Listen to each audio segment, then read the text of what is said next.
one of the things we've all met is the accusation that we are strident or arrogant or vitriolic or shrill. What do we think about that? Yeah, well, I'm amused by it because I went out of my way in my book to address reasonable religious people, and I flew the draft with groups of students who were deeply religious. And indeed, the first draft incurred some real anguish, and so I made adjustments and made adjustments, and it didn't do any good in the end because I still got hammered for being rude and aggressive. And I came to realize that it's a no-win situation. It's a mug's game. The religions have contrived to make it impossible to disagree with them critically without being rude. Without being rude.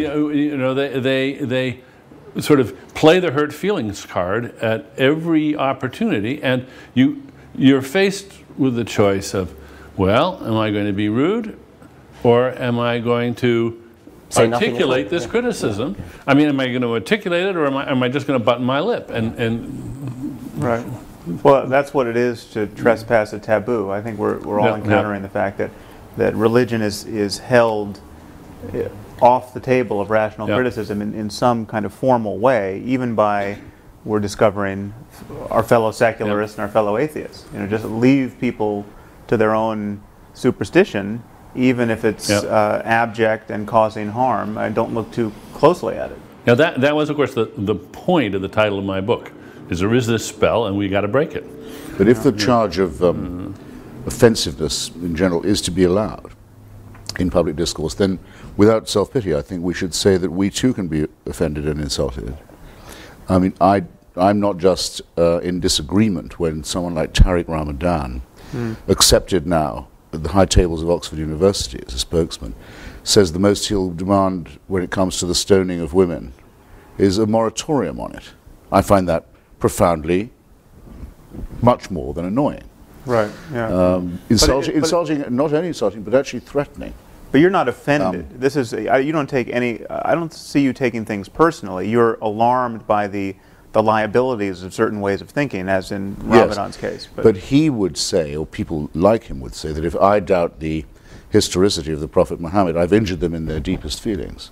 Right. Well, I am, in fact, I think all people ought to be offended, at least in their deepest integrity, by, say, the religious proposition that without a supernatural celestial dictatorship we wouldn't know right from wrong, that we only live by. But are you really offended by that? Doesn't it just seem wrong? No, I say only, Sam, that if the offensiveness charge is to be allowed in general and arbitrated by the media, then I think we're entitled to claim that much without being self-pitying or representing ourselves as an oppressed minority, which I think is an opposite danger, I would admit. I'd like to add also that that I agree with Daniel that there's no way in which the charge against us can be completely avoided, because what we say does offend the very core of any serious religious person at any rate. If we deny the divinity of Jesus, for example, many people will be terrifically shocked and possibly hurt. It's just too bad. I'm fascinated by the contrast between the amount of offence that's taken by religion and the amount of offence that people take against really anything else, like your artistic taste, your taste in music, your taste in art, your politics. You can be not exactly as rude as you like, but you can be far, far more rude about such things. And I'd quite like to try to quantify that, to actually do research about it, actually test people with statements about their favourite football team or their favourite piece of music or something, and see how far you can go before they take offence, compared to, is there anything else, apart from, say, how ugly your face is, that gives such... Or your husband's or wife's or girlfriend's face. Yes. Well, it's interesting you say that, because I regularly debate with the terrible man called John Donoghue of the Catholic Defence League, and he actually is righteously upset by certain trends in modern art, which tend to draw attention to themselves by blasphemy.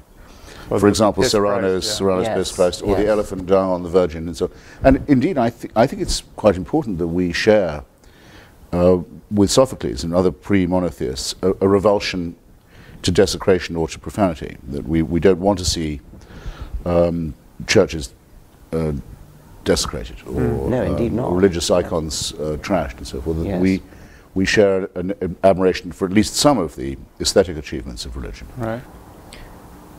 I think this whole notion of I think our criticism is actually more barbed than that, in the sense that we are offending people, but we're also telling them that they're wrong to be offended. I mean, this is physicists aren't offended when their view of physics is disproved or challenged. I mean, this is just not the way rational minds operate when they're really trying to get at what's true in the world. And religions purport to be representing reality, and yet there's this peevish and tribal and ultimately dangerous reflexive response to having these ideas challenged. I think we're pointing to the total liability of that. Well, and two, there's no polite way to say to somebody, you've wasted your life. Do you realize you've wasted your life? Do you realize that you've just devoted all your efforts and all your goods to a glorification of something which is just a myth? Or have you ever considered even if you say, have you even considered the possibility that maybe you've wasted your life on this? There's no inoffensive way of saying that, but we do have to say it because they should jolly well consider it. Same as we do about our own lives. Oh, absolutely. Yeah. Yes. Dan Barker's making a collection of clergymen who've lost their faith, but don't dare say so because it's their only living. It's the only thing they know what to do. I've heard from one of them at least. Have you? Yes. I used to have this when I was younger in arguments with the members of the Communist Party. They sort of knew that it was all up with the Soviet Union. Many of them had suffered a lot and sacrificed a great deal and struggled, manfully to keep what they thought was the great ideal alive. Their mainspring had broken, but they couldn't give it up because it would involve a similar concession. Right. But that certainly, if anyone said to me, how could you say that to them about the Soviet Union? Didn't you know you were going to really make them cry and hurt their feelings? And I said, don't be ridiculous. Don't be absurd. But it's I find it, in many cases, almost an exactly analogous argument. When people tell me I'm being rude and vicious and terribly aggressive in a way that I should, I say, if I were saying these things about the pharmaceutical industry or the oil interests, would it be rude? Would it be off limits? No. Of course it wouldn't. Right. Well, I want religion to be treated just the way we treat the pharmaceuticals and the oil industry. I'm not against pharmaceutical companies. I'm against some of the things they do, but I just want to put religions on the same page with them. Including denying them tax exemption. Yeah. Yes. Yeah. And, or in the English case, state subsidy. I'm curious how religion acquired this charmed status that it has compared to any of these other things. I mean, somehow we've all bought into it, whether we're religious or not, and that some historical process has led to this immunization of religion against, well, this hyper offense taking that religion is allowed to take. And what's particularly amusing to me, finally, at first it infuriated me, but now I'm amused, is they've managed to enlist legions of non-religious people who take offense on their behalf. And how? In fact, yes. the most vicious reviews of my book have been by people who are not themselves religious, but they're terribly afraid of hurting the feelings of the people that are religious, and they chastise me worse than anybody who's actually religious. Exactly my experience. And I think so. One of you pointed out how condescending that view is. That it's as though it's like the idea of penitentiaries. I mean, other people need them. We must keep these people safely in their midst. Yes. Well, I think there's one answer to that question, which may illuminate a difference or at least a difference that I have with I think maybe all three of you. There's something about. I still use words like spiritual and mystical without furrowing my brow too much, and I mean, to the consternation of many atheists. I think there is a range of experience that is rare and that is only talked about without obvious qualms in religious discourse, and because it's only talked about in religious discourse, it is just riddled with superstition, and it's used to cash out various metaphysical schemes which it can't reasonably do. But clearly people have extraordinary experiences, whether they have them on LSD, or they have them because they were alone in a cave for a year, or they have them because they just happen to have the neurology that is particularly labile that allows for it. but people have self-transcending experiences, and people have the best day of their life where everything seemed, they seemed at one with nature. Sure. And for that, because religion seems to be the only game in town in talking about those experiences and dignifying them, that's one reason why I think it seems to be taboo to criticize it, because you're talking about the most important moments in people's lives and trashing them, at least from their view. Well, I don't have to agree with you, Sam, in order to say that it's a very good thing you're saying that sort of thing, because it shows that, as you say, religion is not the only game in town when it comes to being spiritual. It's like it's a good idea to have somebody from the political right who is an atheist, because otherwise there's a confusion of values which doesn't help us, and it's much better to have this diversity in other areas. I mean, I think I sort of do agree with you, but even if I didn't, I think it was valuable to have that. Right. If one could make one change, and only one, mine would be to distinguish the numinous from the supernatural. Yes. Right. You had a marvelous quotation from Francis Collins, the genome pioneer, who said, while mountaineering one day, he was just overcome by the landscape, and then went down on his knees and accepted Jesus Christ. A complete non sequitur. It's never even been suggested that Jesus Christ created that landscape. Right. A frozen waterfall in three streams. Three parts. Which would be the mind of the Trinity. Well, yeah, absolutely. We're all triune in one way or another. We're programmed for that. That's very clear. It wouldn't ever have been a four-headed God. Right. You know that from experience. But that would be an enormous distinction to make, and I think it would clear up a lot of people's confusion that what we have in our emotions, the surplus value of our personalities, the bits that aren't particularly useful for our evolution, or that we can't prove are, but that do belong to us all the same, don't belong to the supernatural and are not to be conscripted or annexed by any priesthood. Yes, it's a sad fact that people, in a sense, won't trust their own valuing of their numinous experiences. They think it isn't really as good as it seems unless it's from God, unless it's in some kind of a proof of religion. No, it's just as wonderful as it seems. It's just as important. It is the best moment in your life. And it's the moment when you forget yourself and become better than you ever thought you could be in some way, and see in all humbleness the wonderfulness of nature. That's it, and that's wonderful. But it doesn't add anything to say, golly, that has to have been given to me by somebody even more wonderful. It's been hijacked, hasn't it? It's also, I'm afraid, I think it's a deformity or shortcoming in the human personality, frankly, because the religion keeps stressing how humble it is, and how meek it is, and how accepting, and almost to the point of self-abnegation it is. But actually, it makes extraordinarily arrogant claims for these moments. It says that I suddenly realized that the universe was all about me. Yes. And felt terrifically humble about it. Come on, we can laugh people out of that, I believe. Right. Yeah. Also, And I think we should. I am so tired of the if only Professor Dennett had the humility to blah, blah, blah, and humility, and this from people of breathtaking arrogance.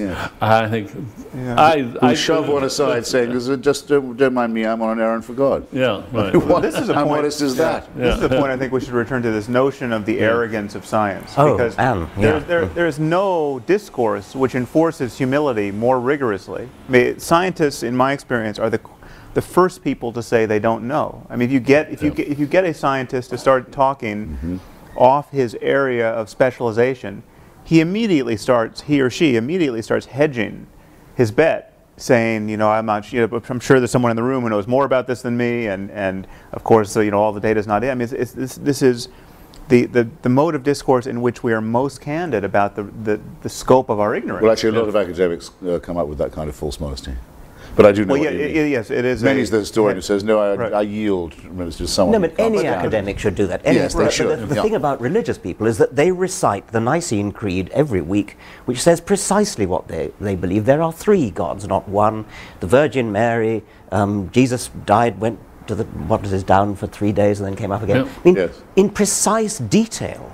And yet they have the gall to accuse us of being overconfident and of not knowing what it is to doubt. And I don't think many of them ever let themselves contemplate the question which I think scientists ask themselves all the time: what if I'm wrong?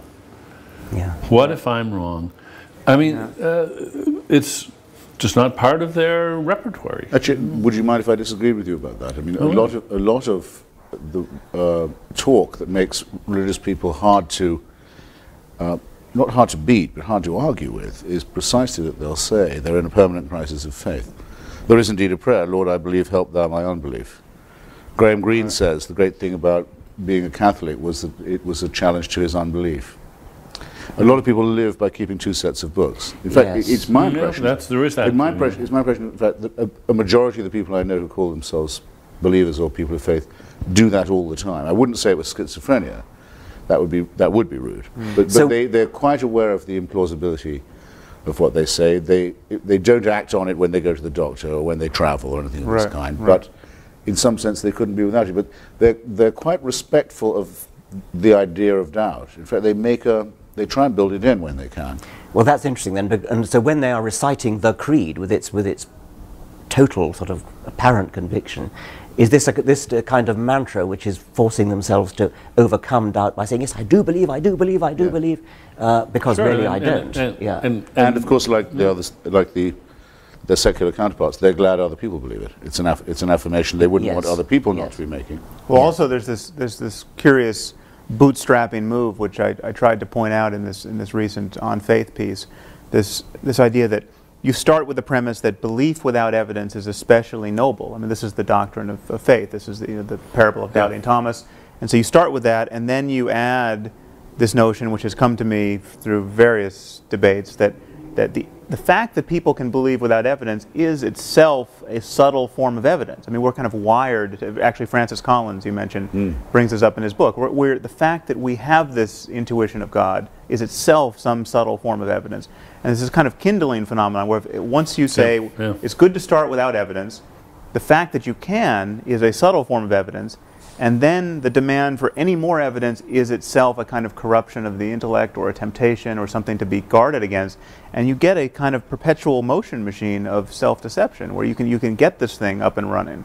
But they like the idea that it can't be demonstrated, because then there'd be nothing to be faithful about. Right. That's the point of faith. Yeah. If everyone had seen the resurrection, and we all knew that we'd been saved by it, so then we would be living in an unalterable system of belief, and it would have to be policed. Right. Well, and it would actually be, those of us who don't believe in it are very glad it's not true, because we think it would be horrible.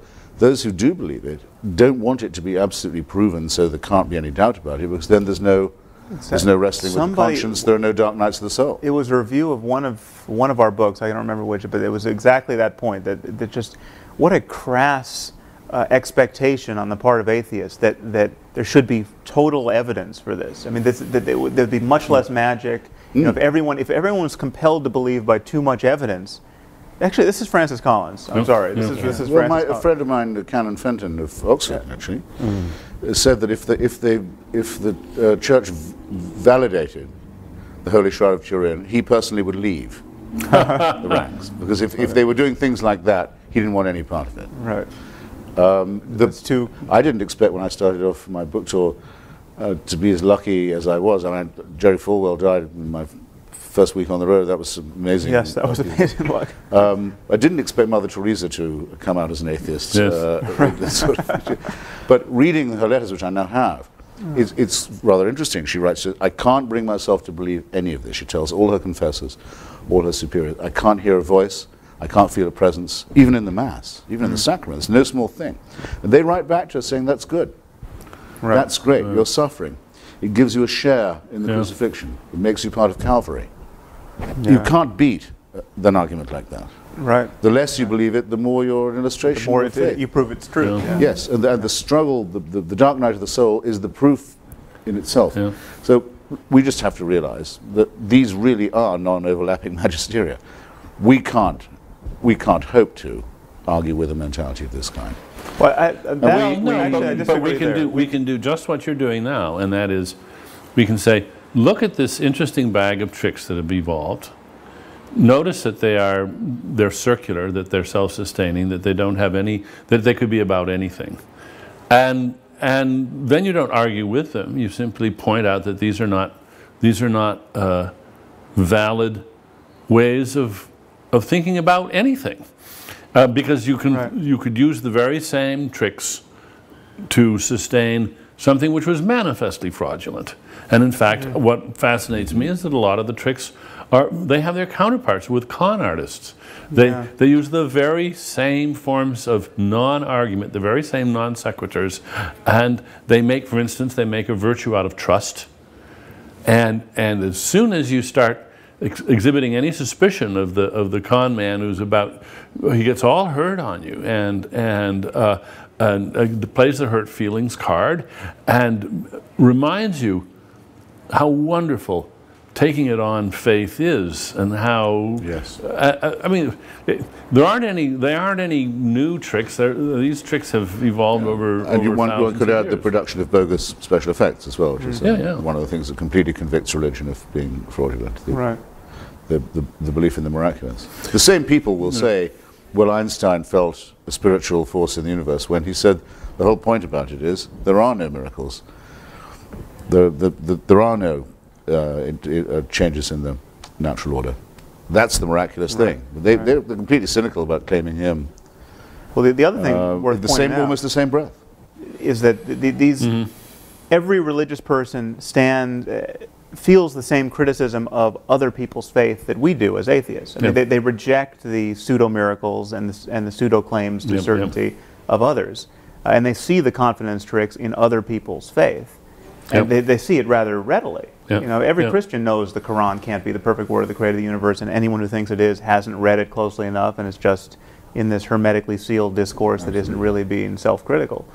And I think we're on very strong. We make a very strong case when we point that out, and point out also that whatever people are experiencing in church or in prayer, no matter how positive, the fact that Buddhists and Hindus and Muslims and Christians are all experiencing it proves that it can't be a matter of the divinity of Jesus or the unique sanctity of the Quran, or because there's 17 different ways of getting there. By the way, on that, a tiny point. It's not. I hope not a digression.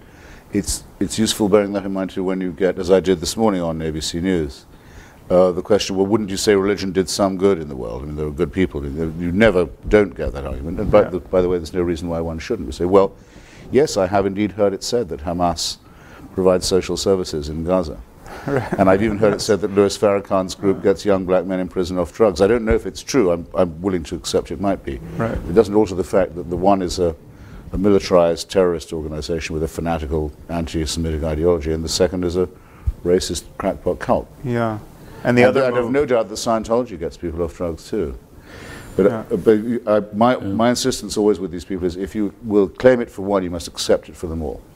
And the other move you can make there, because if you don't, it's flat out dishonest. You can invent an ideology which, by your mere invention in that moment, is obviously untrue, which would be quite useful if propagated to billions. I mean, you could say, this is my new religion. Teach people to demand that your children study science and math and economics and all of our terrestrial disciplines to the best of their abilities. And if they don't persist in those efforts, they'll be tortured after death by 17 demons. This would be extremely useful. I mean, it would be far more useful than Islam, propagated to billions. And yet, what are the chances that the 17 demons exist? Zero. There's a slipperiness too, isn't there, about one way of speaking to sophisticated intellectuals and theologians, and another way of speaking to congregations, and above all, children. And I think we've all of us been accused of going after the easy targets of the Jerry Falwells of this world and ignoring the sophisticated professors of theology. And I mean, I don't know what you feel about that, but one of the things I feel is that the sophisticated professors of theology will say one thing to each other and to intellectuals generally, but will say something totally different to a congregation. They'll talk about miracles, they'll talk about... Well, they won't talk to a congregation. Well, archbishops will. Yes, but when the sophisticated theologians try to talk to the preachers won't have any of it. Well, that's true. I mean, you got to realize that sophisticated theology is like stamp collecting. It's a very specialized thing, and only a few people do it. And a negligible influence. They take in their own laundry, and and they get all excited about some very arcane details, and their own religions pay almost no attention to what they're saying. A little bit of it does, of course, filter in, but it always gets beefed up again for general consumption, because what they say in their writings, at least from my experience, is eye-glazing, mind-twisting, very subtle things which have no particular bearing on life. Oh, no, I must insist. I must say a good word here for Professor Alistair McGrath, who in his attack on Richard said it's not true, as we've always been told, and most people, most Christians believe, that Tertullian said, credo quae absurdum, quia absurdum, I believe it because it's ridiculous. No, it turns out, I've checked this now, though I don't know this from McGrath, that in fact Tertullian said the impossibility of it is the thing that makes it the most believable. That's a well distinction, I think. And very useful for training one's mind. Very useful for training one's mind in the fine points. It's the likelihood, in other words, that it could have been made up, is diminished by the incredibility of it. Who would try and invent something that was that unbelievable? You make some very good points on those lines. That actually is, I think, a debate perfectly well worth having. What I say to these people is this: you're sending your email or your letter to the wrong address. Everyone says, let's not judge religion by its fundamentalists. All right. Take the Church of England. Two of whose senior leaders recently said that the floods in North Yorkshire were the result of homosexual behaviour. Not in North Yorkshire, presumably, but probably in London, I think they were thinking. But God's aim is a little off. One of these, the Bishop of Carlisle, is apparently about to be the next Archbishop of Canterbury. Now, this is extraordinary. This is supposed to be the mild and reflective and thoughtful and rather, troubled church, making fanatical pronouncements. Well, I want to hear what Alistair McGrath is going to write to the Bishop of Carlisle, not to me. Is he going to say, my Lord Bishop, do you not realize what a complete idiot you're making of yourself and of our church? Did he do this? If he did it in private, I'm not impressed. He has to say it in public. The Bishop of Carlisle backtracked. I will judge the church by the statements of its bishops. I think I'm allowed to. Yeah. But the other thing is that, never mind about the academic theologians, bishops and vicars, who will attack us for taking scriptures, or for accusing people of taking scriptures literally. And of course we don't believe the book of Genesis literally. And yet they do preach about what Adam and Eve did, as though they did exist, as though there's somehow, it's a sort of license to talk about things which they know and anybody of any sophistication knows is fiction, and yet they will treat their congregations, their sheep, as though they did exist, as though they were factual, and a huge number of those congregations actually think they did exist. Can you imagine any one of these preachers saying, as such a topic is introduced, this is a sort of theoretical fiction. It's not true, but it's a very fine metaphor. No, they're just they kind of, after the fact, imply that that's what they expect you to know. Yes, but they would never announce it. They would there's another point there, is that they never admit how they have come to stop taking it literally. Because you have all these people criticizing us for our crass literalism, we're as fundamentalist as the fundamentalists. And yet these moderates don't admit how they have come to be moderate. What does moderation consist of? It consists of having lost faith in all of these propositions, or half of them, because of just the hammer blows of science and secular politics. Of the crass literalism of the critics. Yeah, religion has lost its mandate on 1,000 questions. And moderates tend to argue that this is somehow a triumph of faith, that faith is somehow self-enlightening, whereas it's been enlightened from the outside. It has been, it has been intruded upon by science. On that point that I was wanting to raise myself about our own so-called fundamentalism, there's a cleric in Southwark the first person I saw attacking you and I in print as being just as fundamentalist as those who blew up the London Underground. Do you remember his name? I don't remember his name. Sorry, I don't remember. He's a very senior Anglican cleric in the Diocese of Southwark. I went on the BBC with him, just entre parenthèses, I'll say, when I'd said, how can you call your congregation a flock? Doesn't that say everything about your religion, that you think they're sheep? He said, well, actually, I used to be a pastor in New Guinea, where there aren't any sheep. Well, of course, there are a lot of places where there are no sheep. Gospel's quite hard to teach, as a result. We found out what the most important animal to the locals was, and I remember very well my local bishop rising to ask the Divine One to behold these swine. his new congregation. But this is the man who deliberately does a thing like that, that's as cynical as you could wish, and as adaptive as the day is long. And he says that we who doubt it are as fundamentalists as people who blow up their fellow citizens on the London Underground. It's unconscionable. Thus, I don't really mind being accused of ridiculing or treating with contempt people like that. I just frankly have no choice. I have the faculty of humor, and some of it has an edge to it. I'm not going to repress that for the sake of politeness to people. Would you think that it would be good to make a distinction between the professionals and the amateurs? I share your impatience with the officials of the churches, the people who this is their professional life.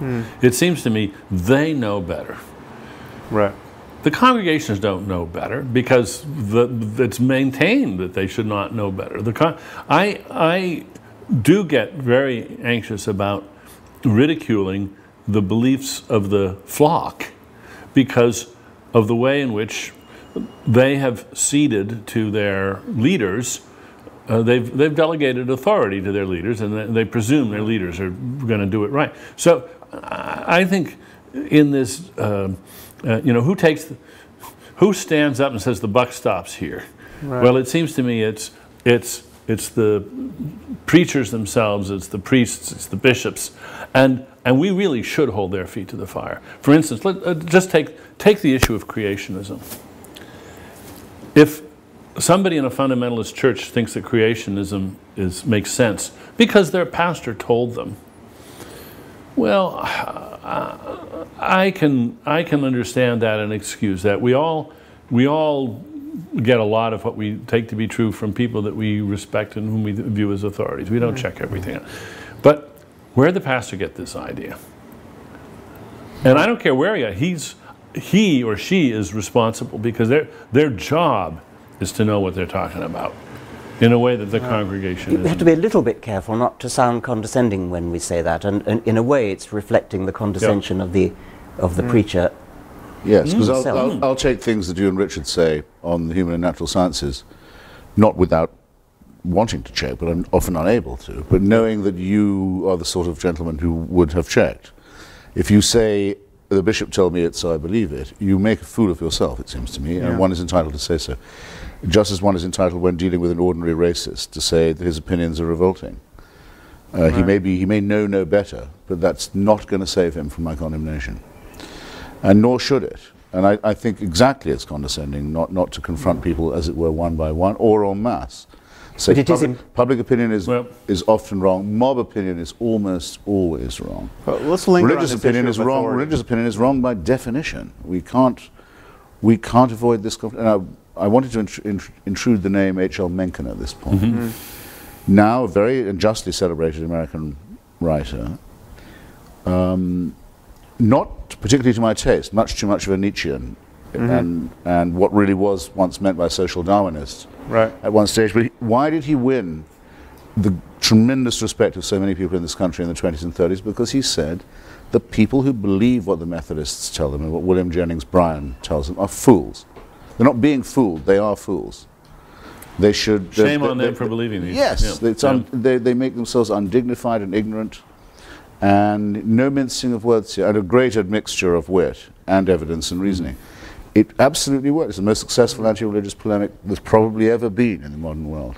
In the 20th century, anyway. I think we just touched upon an issue that we should really highlight this whole notion of authority, because religious people often argue that science is just a tissue of uncashed checks. You know, we're all relying on authority. How do you know that the cosmological constant is whatever it is? You know, so I think you two are well placed to do this. Differentiate the kind of faith placing in authority that we practice without fear in science and rationality generally, and the kind of faith placing in the preacher or the theologian that we criticize. Well, what we actually do when we who are not physicists take on trust what physicists say is we have some evidence to suggest that physicists have looked into the matter, that they've done experiments, that they've peer-reviewed their papers, that they've criticized each other, that they've been subjected to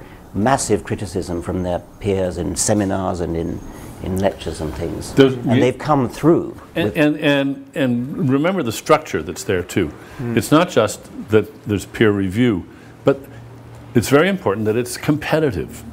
For instance, when Fermat's last theorem was proved by Andrew Wiles. The reason that those of us who forget it, I'm never going to understand that proof, but the reason that we can be confident that it really is a proof is that nobody wanted him to get there every first. other mathematician who was competent in the world was very well motivated to study that, and believe me, if they begrudge him that this is a proof, it's a proof. And there's nothing like that. No, because when the antithesis of that. No religious person has ever been able to say what Einstein said. If I'm right, the following solar event will occur off the west coast of Africa in, I forget how many years and months from now, and it did, within a very tiny degree of variation. There's never been a prophecy that's been vindicated like that, or anyone willing to place their reputation and their, as it were, their life on the idea that it would be. I was once asked at a public meeting, don't you think that the mysteriousness of quantum theory is just the same as the mysteriousness of the Trinity or the transubstantiation? And the answer, of course, can be answered in two quotes from Richard Feynman. One, Richard Feynman said, if you think you understand quantum theory, you don't understand quantum theory. He was admitting that it's highly mysterious. But the other thing is that the predictions of quantum theory experimentally are verified to the equivalent of predicting the width of North America to the width of one human hair. And so quantum theory is massively supported by accurate predictions, even if you don't understand the mystery of the Copenhagen interpretation or whatever it is. Whereas the mystery of the Trinity doesn't even try to make a prediction, let alone an accurate one. You know, I don't like... It isn't a mystery either. I don't like the use of the word mystery here. I think there's been a lot of consciousness raising in philosophy about this term, where we have so-called Mysterians, the new Mysterians. These are people who like the term mystery. Noam Chomsky is famously quoted to say, there's two kinds of questions, there's puzzles and mysteries. Puzzles are soluble, mysteries aren't. And first of all, I just don't buy that, but I buy the distinction and say there's nothing about mystery in science. There's puzzles, there's deep puzzles, there's things we don't know, there's things we'll never know, but they aren't systematically incomprehensible to human beings. The glorification of the idea that these things are systematically incomprehensible is, I think, has no place in science. Which is why I think we should be quite happy to revive traditional terms in our discourse, such as obscurantism and obfuscation, is what they really are. And to point out that these things can make intelligent people act stupidly. John Cornwell, who's just written another attack on yourself, Richard, and who's an old friend of mine, a very brilliant guy, wrote one of the best studies of the Catholic Church and fascism that has been published. He's, in his review of you, he says, Professor Dawkins should just look at the shelves of books there are on the Trinity.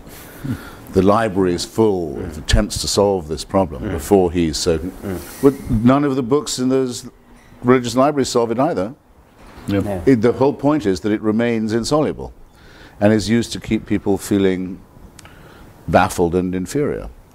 But I want to come back to the thing about mystery in physics, because isn't it possible that our evolved brains, because we evolved in what I call middle world, where we never have to cope with either the very small or the cosmologically very large, we may never actually have an intuitive feel for what's going on in quantum mechanics, but we can still test its predictions. We can still actually do the mathematics and do the physics to actually test the predictions, because anybody can read the dials on a... Right. I think what we can see is that what scientists have constructed over the centuries is a series of tools, mind tools, thinking tools, mathematical tools, and so forth, which enable us to some degree to overcome the limitations of our evolved brains, our Stone Age, if you like, brains. And overcoming those limitations is not always direct. Sometimes you have to give up something. Yes, you'll just never be able to, as you say, to be able to think intuitively about this.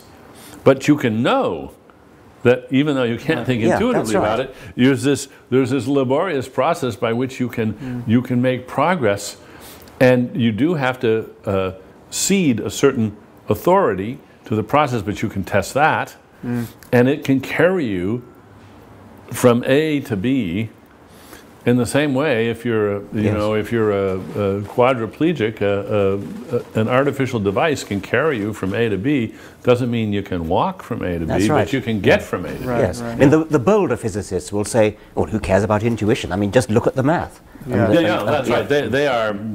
They are comfortable with living with their prostheses. Well, the perfect example of that is just dimensions beyond 3, because we can't visualize a 4th dimension or a 5th, but it's trivial to represent it mathematically, and so we can move into other domains. And now we teach our undergraduates how to manipulate n-dimensional spaces and to think about vectors in n-dimensional spaces, and they get used to the fact they can't quite imagine. What you do is you imagine 3 of them and say, you wave your hand a little bit and say, more of the same, But you check your intuition by running the maths, and it works. But it's easy to do something. Say you're a psychologist looking at personality, and you say there are 15 dimensions of personality, and you could think of them as being 15 dimensions in space. And anybody can see that you can imagine moving along any one of those dimensions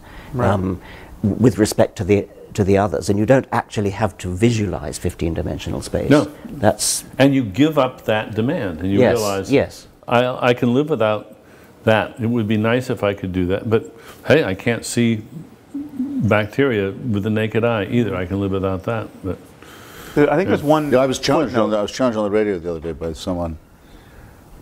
Can't see bacteria. He had to be fairly quiet. No, said that I believed in atoms on no evidence because I'd never seen one. Not since George Galloway said to me that he'd never seen a barrel of oil.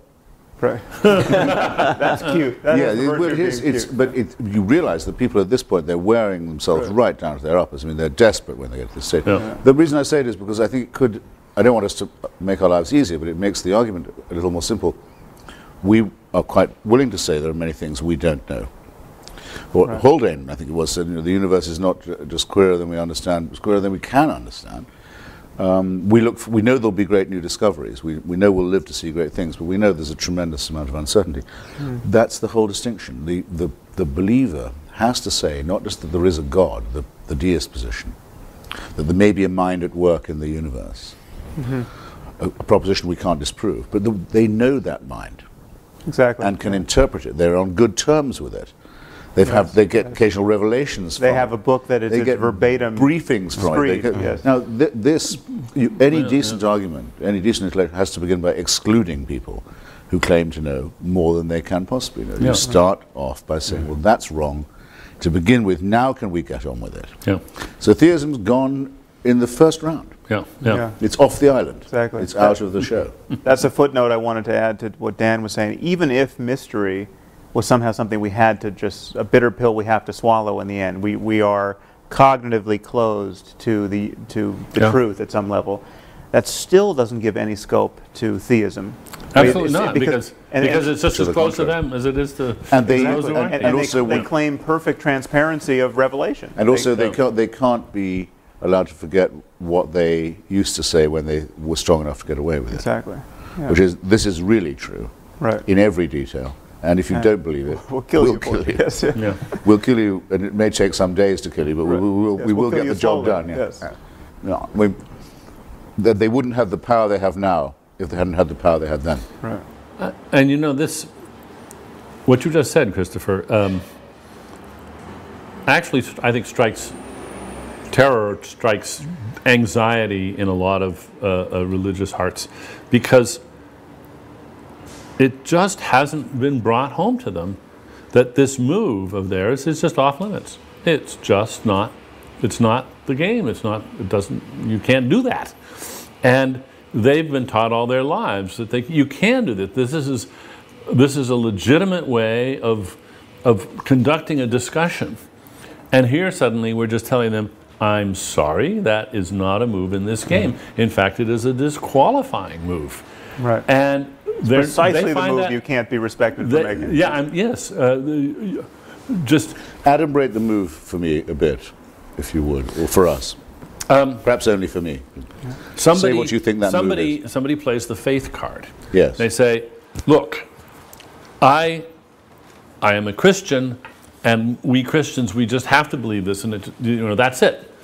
At which point, I guess the polite way of saying it is, well, okay, if that's true, you'll just have to excuse yourself from the discussion because you've declared yourself incompetent to proceed with an open mind. Now, if you really can't defend your view, then sorry, you can't put it forward. We're not going to let you play the faith card. Now, if you want to defend what your holy book says in terms that we can appreciate, fine. But because it says it in the holy book, that just doesn't cut any ice at all. And if you think it does, you're clearly, that is, first of all, that's just arrogant. It is a bullying move, and we're just not going to accept it. And it's a move that they don't accept when done in the name of another faith. Exactly. But now, in which case, could I ask you something, all three of you who are wiser than I on this matter, what do we think of Victor Stenger's book that says that we can now scientifically disprove the existence of God? Do you have a view of this? Which God? I haven't read the book. Which God? The God any kind of... Either creating one, or supervising one, and certainly an intervening one. I mean, I think that's fairly exhaustive. My view had always been that since we have to live with uncertainty, only those who are certain leave the room before the discussion can become adult. Victor Stenger seems to think now we've got to the stage where we can say with reasonable confidence it's disproved, not as not vindicated or better explanation proposed. But I just thought it'd be an interesting proposition because it matters a lot to me that our opinions are congruent with uncertainty. Right. Well, I think the weak link... in other words, with doubt. Yeah, I was a big fan of his book and actually blurbed it, but I think the weakest link is this foundational claim on the texts, this idea that we know that the Bible is the perfect word of an omniscient deity, because that is an especially weak claim, and it really is the claim. It is really the gold in their epistemological gold standard. I mean, it all rests on that. That if the Bible is not a magic book, Christianity in this case evaporates. If the Quran is not a magic book, Islam evaporates. And when you look at the books and ask yourself, is there the slightest shred of evidence that this is the product of omniscience? Is there a single sentence in here that could not have been uttered by a person for whom a wheelbarrow would have been, emergent technology? You have to say no. I mean, there's not. If the Bible had an account of DNA and electricity and other things that would astonish us, then okay, our jaws drop suitably, and we have to have a sensible conversation about the source of this knowledge. Dinesh D'Souza makes this claim in his new book. He's going to be, by the way, one of the much more literate and well-read and educated of our antagonists. I'm going to be debating soon. He says that in Genesis, which people used to mock, they said, "Let there be light," and then only a few staves later you get the sun and the moon and the stars. Right. How could that be? Well, that's actually, according to the Big Bang, that would be right. Yeah, but that's the Bang pathetic. precedes the galaxies. Yeah, yeah. I mean, believe me, it's pathetic too. But right. Well, I try to demonstrate this cast of mind in, I think, a very long endnote in the End of Faith, where I say any text can be read. Well, with the eyes of faith, you can make magical impressions out of any text. So I literally walked into a bookstore, the cookbook aisle of a bookstore, randomly opened a cookbook, found a recipe for wok, I think it was seared shrimp with Ogo relish or something, and then came up with a mystical interpretation of the recipe. And you can do it. I mean, you can connect the dots with any crazy text and find wisdom in it. Michael Shermer did it with the Bible Code. Right, I haven't seen that. The hidden messages in the Bible. Yeah. Very, very good. You can write yesterday's headlines from it anytime you like. Yeah. I have a question for the three of you. Is there any argument for faith, any challenge to your atheism that has given you pause, that has sent you back on your heels, where you felt you didn't have a ready answer, etc.? I actually can't think of any. I mean, I think the closest is the idea that the fundamental constants of the universe are too good to be true, and that does seem to me to need some kind of explanation if it's true. I mean, Victor Stenger doesn't think it is true, but many physicists do. I don't think, I mean, it certainly doesn't in any way suggest to me a creative intelligence, because you're still left with the problem of explaining where that came from. Right. And a creative intelligence who's sufficiently creative and intelligent enough to fine-tune the constants of the universe to give rise to us has got to be a lot more fine-tuned himself than... Why create all the other planets in our solar system dead? Well, that's a separate question. Yeah, say, if you're that good. Yeah. I mean, Yes. Bishop Montefiore was very good at this, was a former friend of mine, say that you have to marvel at the conditions of life and the knife edge on which they are. So it is a knife edge, yes. Our planet is, a lot of it too hot or too cold. Right. Sort of climate. The other planets are completely too hot or too cold to support life. And that's just one solar system, the only one we know about where there is life. Not much of a designer. And of course you can't get out of the infinite regress. But I've not come across a single persuasive argument of that kind. But I wouldn't have expected to, because as I realized when I thought one evening, they never come up with anything new. Well, why would they? Their arguments are very old by definition. And they were all evolved when we knew very, very little about the natural order. The only argument that I find at all attractive, and this is for faith, you asked, as well as for theism, is what I suppose I'd call the apotropaic, when people say all the praise belongs to God for this, he's to be thanked for all this. That is actually a form of modesty. It's a superstitious one. That's why I say apotropaic. But it's avoiding hubris. It's also for that reason, obviously pre-monotheistic. But religion does or can help people to avoid hubris, I think, morally and intellectually, and that might be a... But that's not an argument that it's true. Oh, for heaven's sake. There are and cannot be any such arguments, I think. Well, maybe I should broaden this question. No, wait a minute. I think... But before you answer, Dan, I could give you several discoveries which would shape my faith right to the ground. But let me just broaden the question. Yeah. Not only... Rabbits in the Precambrian. No. Not only an argument for the plausibility of religious belief, but an argument that suggests that what we're up to, criticizing faith, is a bad thing. Oh, that's much easier. We shouldn't be doing. So let's exclude that. Yes, by all means. We shouldn't be doing what we're doing. That's much easier. Okay. It's easier to think of a good reason? I mean, somebody could come up with an argument that says that the world is a better place and everybody believes a falsehood.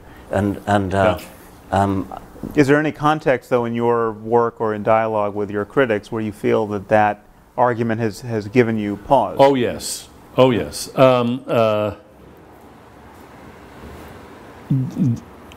Not so much in Breaking the Spell, but when I was working on my book on free will, Freedom Evolves, I kept running into critics who who were basically expressing something very close to a religious view, namely, look, free will is such an important idea. If we gave up the idea of free will, we would have, people would lose a sense of responsibility and we would have chaos. And you really don't want to look too closely. Just avert your eyes. Do not look too closely at this issue of free will and determinism.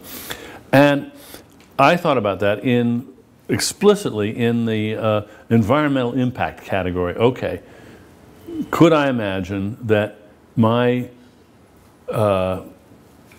irrepressible curiosity could lead me to articulate something, true or false, which would have such devastating effects on the world that I should just shut up and change the subject? Right. And I think that's a good question that we all should ask. Yeah, good. Absolutely. Mm-hmm. And I spent a lot of time thinking hard about that, and I wouldn't have published either of those two books if I hadn't come to the conclusion that it was not only, as it were, environmentally safe to proceed this way, but obligatory. Mm. But I think you should ask that question. I do. Right. Before publishing a book, but not before deciding for yourself, do I think that this is true or not? One should never do what some politically motivated, often, critics do, which is to say, this is so politically obnoxious that it cannot be true. Oh, yeah. And which is a different thing entirely. Yeah. No. No, it would be like discovering that you thought that the bell curve on white and black intelligence was a correct interpretation of IQ. Yes, and you could well suppress publication. Now I've looked at all this stuff again, I'm absolutely, so you could say, now what am I going to do? Fortunately, these questions don't in fact present themselves in that way. I'll tell you one place where it's presented itself to me. This, I think it was an op-ed in the LA Times, I could be mistaken, but someone argued that the reason why the Muslim population in the US is not radicalized the way it is in Western Europe is largely the result of the fact that we honor faith so much in our discourse that they have not become, the community has not become as insular and as grievance-ridden as in Western Europe. Now, I don't know if this is true, but if it were true, that gave me a moment's pause. That would be of interest. James Wolfenson, of the World Bank, recently the negotiator on Gaza, says that he firmly believes that he had tremendous influence for good with the Muslim Brotherhood and Hamas because he was an Orthodox Jew. If so, I think it would be disgusting, I have to say. And he shouldn't have had the job in the first place, because we know one absolute thing for certain about that conflict, which is that it's been made infinitely worse by the monarchy. If it were only a national and territorial dispute, it would have been solved by now.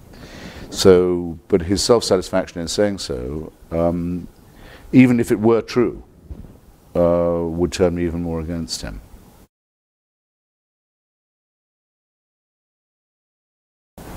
There are two issues converge here. One is the question, what do we want to accomplish? What do we reasonably think we can accomplish? And then this article of faith that I think circulates, unfortunately, among people of our viewpoint, that you can't argue anyone out of their beliefs. I mean, well, is this a completely fatuous exercise, or can we actually win a war of ideas with people? And I think, certainly judging from my email, we can. I mean, I'm constantly getting email from people who have lost their faith and in effect been argued out of it. And the straw that broke that camel's back was either one of our books or some other process of reasoning or incompatibility of what they knew to be true and what they were told by their faith, that I think we have to just highlight the fact that it's possible for people to be shown the contradictions and internal to their faith, or the contradiction between their faith and what we've come to know to be true about the universe, and they just, the process can take minutes or months or years, but they have to renounce their superstition in the face of what they now know to be true. I was having an argument with a very sophisticated biologist who's a brilliant expositor of evolution, and he still believes in God. And I said, how can you, what's this all about? And he said, I accept all your rational arguments, however, it's faith. And then he said this very significant phrase to me, there's a reason that it's called faith. He said it very decisively, very almost aggressively. There's a reason that it's called faith, and that was to him the absolute knockdown clincher. You can't argue with it because it's faith. And he said it proudly and defiantly, rather than in any sort of apologetic way. And you get it all the time in North America from people who say you've got to read William James and have had to be able to judge other people's subjective experiences, which is something that's by definition impossible to do. Right. If it's real to them, why can't you respect it? I mean, this wouldn't be accepted in any other field of argument at all. The impression people are under is the critical thing about them. I had a debate with a very senior Presbyterian in Orange County. I asked him, because we were talking about biblical literalism, of which he wasn't an exponent, but I said, well, what about the graves opening at the time of the crucifixion according to St. Matthew? Matthew, I'd rather say. And everyone getting out of their graves in Jerusalem, walking around greeting old friends in the city. I was going to ask him, doesn't that rather cheapen the idea of the resurrection of Jesus? But he mistook my purpose. He wanted to know if I believed that had happened. That was what he thought. Right. And he said that as a historian, which he also was, he was inclined to doubt it. Right. But that as a Presbyterian minister, he thought it was true. I thought, well, all right then. How many personalities do we have? I'm seriously, for me, it was enough that I got him to say that. Right. I said, in that case, I rest my case, in fact. I don't want to say any more to you now. You've said all I could say. Yeah, yeah. Well, there's one other chip I'd like to put on the table here. There's this phenomenon of someone like Francis Collins, or the biologist you just mentioned, someone who obviously has enough of the facts on board, enough of a scientific education to know better, and still does not know better, or professes not to know better. And I think we have a cultural problem where, and this was actually brought home to me at one talk I gave. A physics professor came up to me at the end of the talk and told me that he had brought one of his graduate students who was a devout Christian and who was quite shaken by my talk, and all I got from of this report was that this was the first time his faith had ever really been explicitly challenged. And so there's something about that. It's true to say that you can go through the curriculum of becoming a scientist and never have your faith explicitly challenged because it's taboo to do so. And now we have engineers who can build nuclear bombs in the Muslim world who still think it's plausible metaphysics that you can get to paradise and get 72 virgins.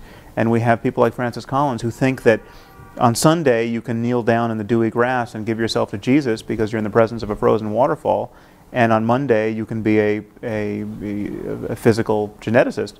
Well, according to our friend, the great Pervez Hoodboy, the great Pakistani physicist, there are people who think you can use the jinns, the devils, and harness their power for the reactor. It's almost tempting to fund such a project. Yeah, and it seems, and I gather that, again, I can't get over him still, the respected Tariq Ramadan of St Anthony's College, Oxford, says in his book, I'm told, that he believes in jinns too. Right. Right. I hope I'm not doing him an injustice. I've been told that in his book, In the Steps of the Prophet, he says as much. So one is up against things that are flat out primitive and superstitious. I think it may be easier than we're supposing to shake people's faith. There's been a moratorium on this for a long time. We're just the beginning of a new wave of explicit attempts to shake people's faith, and it's bearing fruit. And the obstacles, it seems to me, are not that we don't have the facts or the arguments. It's these strategic reasons for not professing it, not admitting it. Not admitting it to yourself, not admitting it in public, because your family is going to view it as a betrayal. You're just embarrassed to admit that you were taken in by this for so long. It takes, I think, tremendous courage to just declare that you've given that all up. And if we can find ways to help people find that courage and give them some examples of people who have done this, and they're doing just fine. They may have lost the affections of a parent or something like that. They may have hurt some family members, but still, I think it's a good thing to encourage. And I don't think we should assume that we can't do this. I think we can. Yes, it's almost patronising to suggest that we couldn't. I mean, to suggest that it shouldn't, that it's not. On the other hand, I think we all know people who seem to manage this kind of split brain feat of, as Sam said, believing one thing on a Sunday and then something totally contradictory or incompatible in the rest of the week. And there's nothing, I suppose, neurologically wrong with that. I mean, there's no reason why one shouldn't have a brain that's split in that kind of way. But it is unstable in a certain way. But and I'm sure you're right that people do this, and they're very good at it, and they do it by deflecting attention from it. Yeah. And let's start. But how you can live with it? Let's start focusing attention. How can you live with a contradiction in your? By forgetting that you're doing this and by not attending to it. I think what I would love to do is to invent a memorable catchphrase or term that would rise unbidden in their minds when they caught themselves doing it. And then they would think, oh, this is one of those cosmic shifts that Dennett and Dawkins and Harris and Hitchens are talking about. Oh, right, and they think this is somehow illicit. Just to create a little more awareness in them of what a strange thing it is that they're doing. Yeah. I'm afraid to say that I think that cognitive dissonance is probably necessary for everyday survival. Everyone does it a bit. You mean tolerating cognitive dissonance? No, practicing. Actually practicing it. Practicing, because, I mean, I don't know, take the case of someone who's a member of MoveOn.org. They think the United States government is a brutal, militaristic, imperial regime that crushes the poor and invades other people's countries. But they pay their taxes. It's very, very rare that they don't. They send their children to school. They do their stuff. You know, they don't act all the time as if 10% of what they believe is true. Right. Partly because it would be impossible. Same with people in the 50s who, members of the John Birch Society, who thought President Eisenhower was a communist. Okay, you get up in the morning, you believe that. The White House is run by the Kremlin, but then you have to go and get the groceries. Right. And do all that stuff. Why aren't you You still have to go and do it. Too many commitments, But you absolutely wouldn't be challengeable in your belief. It would be very, very important to you, but there would be no way in your life, your real life, of vindicating or practicing the opinion that you have. And I'm sure that the same is true of people who say, well, I shouldn't really prefer one child to another or one parent to another, but I do. I'm just not going to act as if I do. Right. All kinds of things of this kind. But what do you think as educators? Or Senator Craig saying he's not gay. I'm thinking in his own mind he's absolutely sure he's not. Right. Yeah. But he can't manage his life by saying he is, or that he isn't. Yeah. So a question I wanted to ask was this: we should ask ourselves what our real objective is. Yeah. Do we in fact wish to see a world without faith? I think I would have to say that I don't. I don't either expect to or wish to see that. What do you mean by faith? I don't think it's possible because it replicates so fast, faith, as often as it's cut down or superseded or discredited. It replicates, it seems to me, extraordinarily fast, I think for Freudian reasons, principally to do with the fear of extinction. So you mean faith in supernatural paradigms? Wish. But why would you not wish it? Wish thinking. And then the other thing is, would I want this argument to come to an end? With all having conceded that Hitchens really won that round. Now nobody in the world believes in God. Now, apart from being unable to picture this, but I'm not completely certain that it's what I want. I think it is rather to be considered as sort of the foundation of all arguments about epistemology, philosophy, biology, and so on. That it's the thing you have to always to be arguing against. The other explanation. It's an extraordinary thing. I don't understand what you're. I mean, I understand you're saying that it'll never work. But I don't understand why you wouldn't wish it. Because I think, as a bit like the argument of between, Huxley and Darwin. Huxley and Wilberforce, or Darrow and William Jennings Bryan. I want it to go on. Because it's interesting. I want our side to get more refined and theirs to be ever more exposed. But I can't see it with one hand clapping. You don't want it to go on with the jihadists. I mean, there's a certain face of this. No, but I don't have a difference of opinion with the jihadists. Well, you do in terms of the legitimacy of their project. No, not really. No, there's nothing to argue about with that. I mean, there's a simple matter of I want them to be extirpated. Or then move it down to the people who are blocking stem cell research. That is a purely primate response with me. They're recognizing the need to destroy an enemy in order to assure my own survival. I've no interest at all in what they think. But it sounds like you're really, we haven't still come to your question about Islam, but no interest at all in what they think. Only interested in refining methods of destroying them. Okay. In other words, you've simply given up a task in which, by the way, one gets very little secular support. Yes, most atheists don't want this fight. Yeah. The most important one is the one they want to shirk. They'd far rather go off and dump on Billy Graham. Well, because on that they know that they can't. There's no danger. I think that because we find the idea of exterminating these people just abhorrent, and we think that besides it will breed them extirpating. Extirpate. Yes. Complete destruction of the jihadist forces. Extermination, I think, has to be applied more as a species or to. No, but Christopher, going back to your thing about, it sounds as though you like argument, you like having, it's almost the theatre of having an intellectual argument which would be lost. Well, I would rather say the dialectic, actually, Richard. In other words, one learns from arguing with other people. Yes. And I think all of us around this table have probably enhanced or improved our own capacities as reasoners. Yes, but I mean, there are plenty of other things to reason about. You can having won the battle against religion, we can go back to science or whatever it is we practice, and we can argue and reason about that. And there's plenty of arguments that are really worthwhile. But it'll always be the case that some will attribute their presence here to the laws of biology, and others will attribute their presence here to a divine plan that has a scheme for that. Well, that's and you can tell a lot, in my view, about people from which view they take. And as we all know, only one of those views makes sense, but how do we know that? Because we have to contrast it with the opposite one. But let me make an analogy here, though. Not going to spare. Because you could have said the same thing about witchcraft at some point in recent history. You could say that every culture has had a belief in witches, a belief in the efficacy of magic spells.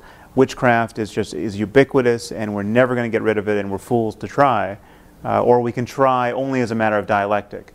But witchcraft is going to be with us. Well, and yet witchcraft has almost without exception. I mean, you can find certain communities not at all. No, I mean, real witchcraft as is completely ineradicable. It spreads like weed, often under animist and Christian. No, I don't mean not in the Western world. I mean frank witchcraft. Witchcraft of the evil eye, and instead of medicine, you have. You think you've got rid of that?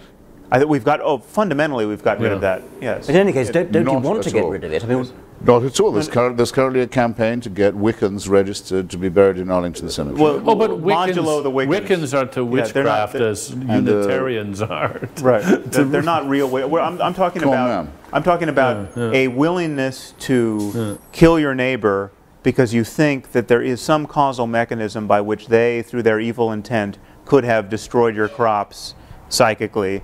Or cast an evil eye upon your. I mean, it comes in ignorance of medical science. I mean, you don't know why people get sick, and you suspect your neighbor of ill intent, and then witchcraft fills the void there. No, one wouldn't say in such a case that one wished to be. One didn't wish to be without it. That we've lost something interesting to argue with. We are effectively. I mean, we're not dealing with the claims of witches intruding upon medical. Don't go to alternative medicine and acupuncture here. I'm talking about real witchcraft. Well, I was about to do that very thing. Yeah. And the Washington Post publishes horoscopes every day. Yeah. Astrology is yet another matter. But astrology is a. Let's take a mild. Astrology is not going to be eradicated. But it doesn't need to be eradicated. No, but you're confusing whether it's going to be eradicated and whether you want it to be eradicated. And it sounds as though you don't want it to be eradicated because you want something to argue against and something to sharpen your wits up. I think that is in fact what I. But in fact, instead of thinking about eradication, why not think about it the way an evolutionary epidemiologist would and say, what we want to do is we want to encourage the evolution of avirulence. We want to get rid of the harmful kinds. And I mean, I don't care about astrology. I don't think it's harmful enough. I mean, it was a little scary when Reagan was reportedly using astrology to make decisions. But that, I hope, anomalous case aside, I find the superstition that astrology is important to be relatively harmless. If we could only do the same thing, if we could only relegate the other enthusiasms to the status of astrology, I'd be happy. Right. Well, look, you don't accept my, or you don't like my answer, but I think the question is going to be asked of us. It was asked of me today, actually, again on the TV. It said, do you wish no one was going to church this morning in the United States? Right. What's your answer? Well, I've given mine. Richard's disagreed a bit. But the answer I gave this morning was, I think people would be much better off without false consolation, and I don't want them trying to inflict their beliefs on me. So they'd be doing themselves and me a favor if they gave it up. So perhaps in that sense I contradict myself. I mean, I wish they would stop it, but then I would be left with no one to argue with. But you have many other subjects. And I certainly didn't say that I thought if they'd only listened to me, they would stop going. Okay, so there are two questions here. So that was my very experimental answer. But I'd love to hear, would you like to say that you look forward to a world when no one had any faith in I want to answer this.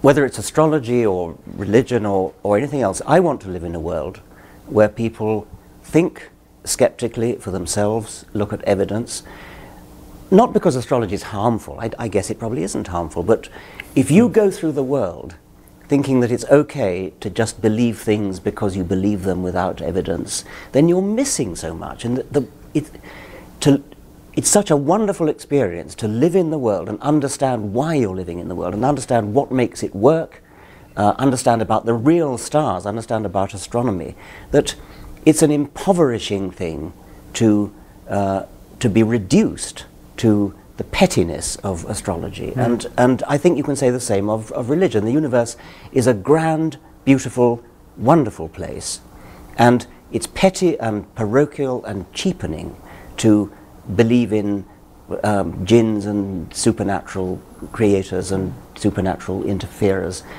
I think you could make an aesthetic case that we want to get rid of. Fine. I could not possibly agree with you more. But let's talk about priorities. Okay. If we could just get rid of some of the most pernicious and noxious excesses, what would be the triumphs you would go for first? What would really thrill you as an objective reached? Let's look at Islam, and let's look at Islam as realistically as we can. Is there any remote chance of a reformed, reasonable Islam? Well, isn't the present savage Islam actually rather recent? Isn't it the Wahhabi?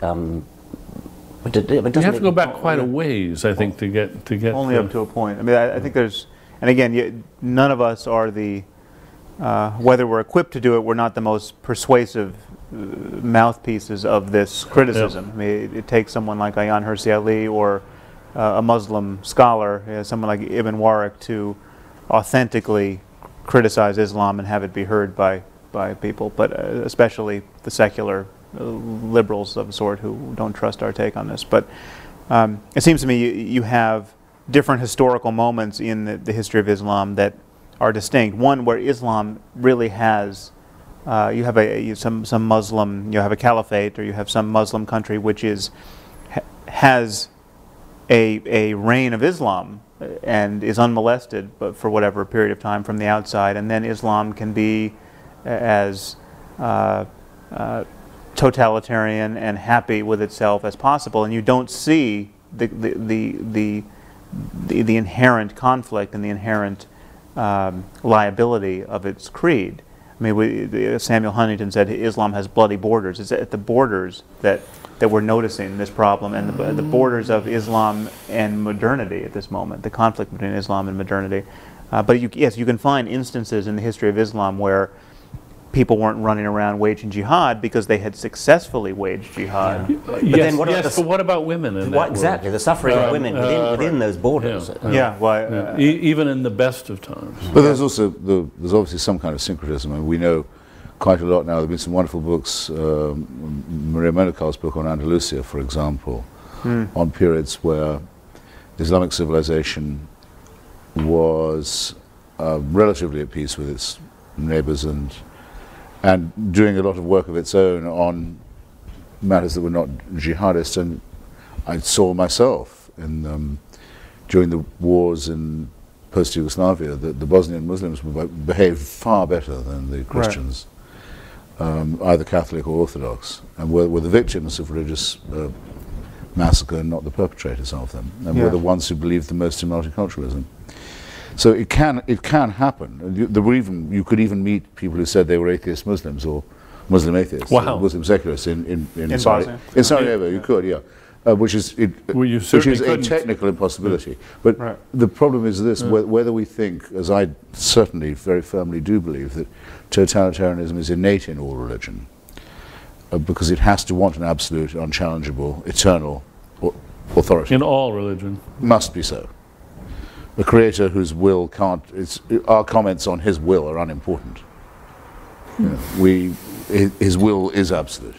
It cannot be challenged, and applies after we're dead as well as before we're born. I mean, that is the origin of totalitarianism. I think Islam states that in the most alarming way, in that it comes as the third of the monotheisms and says nothing further is required. Right. This is the last. There have been previous words from God, we admit that. We don't claim to be exclusive, but we do claim to be final. There's no need for any further work on this point. And we do claim that there's no distance between theology and in our world, surely the worst thing anyone can say is no further inquiry is needed. Right. You've already got all you need to know. All else is commentary. That's the most sinister and dangerous thing.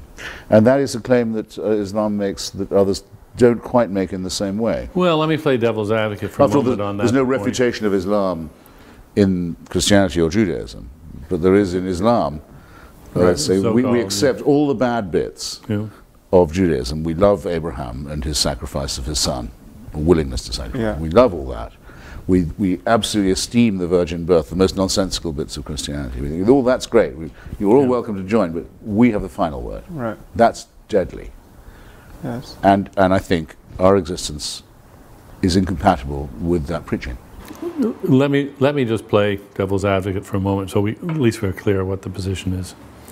I'd rather speak for the devil pro bono myself. Well, okay. We can all speak for the devil. I'm sure a lot of people think we're doing just that. I, for one, think that the fact that something is true is not quite sufficient for spreading it about or for trying to discover it. The idea that there's things we should just not try to find out is an idea that I take seriously. And I think we at least have to examine the proposition that there's such a thing as knowing more than's good for us. Now, if you accept that so far, then a possibility we have to take seriously, even when we reject it, we should reject it having taken it seriously, is the Muslim idea that indeed the West has simply gone way too far, that there is lots of, this is knowledge that's not good for us, it's knowledge that we were better off with that, and the fact that many Muslims would like to turn the clock back, they can't, of course.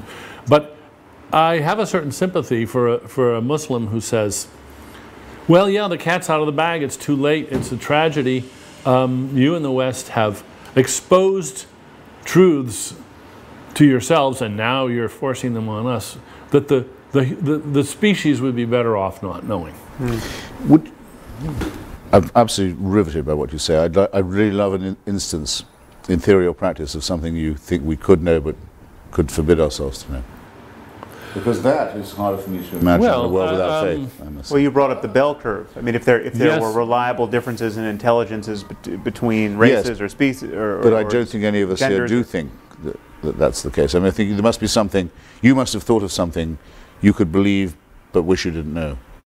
Oh, I don't think it's hard to dream up things which, if they were true, it might be better for the human race to go on not knowing them. But could you concretize it just a little more? I'm completely fascinated. I mean, the hypothetical is one thing, but Christopher's asking, do you actually, have you ever suppressed something? No, I haven't. No. Can you imagine yourself doing so, by the way? I mean, I can't. Oh, I can imagine it. I hope it never comes up. Well, take the the synthesizing of bioweapons. I mean, what should nature publish the code for smallpox, where you can just, you know, anyone within his lab can. There's all those. Oh well, all right, but that wouldn't be a knowledge of which we should remain innocent.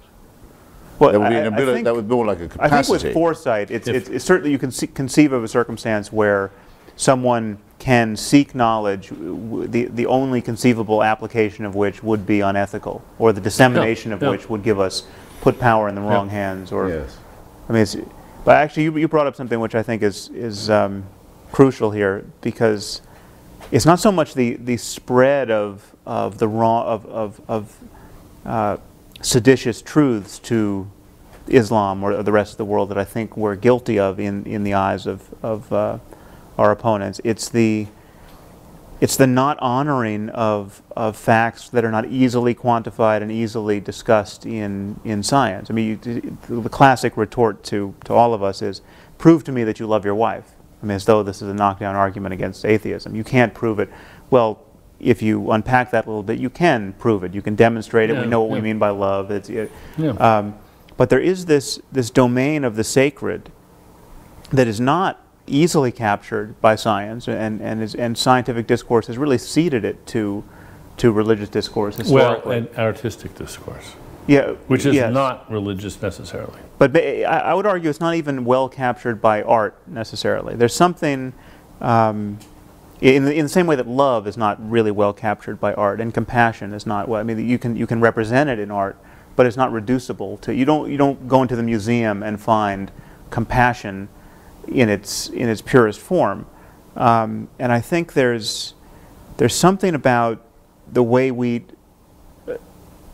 as atheists, merely dismiss the bogus claims of religious people that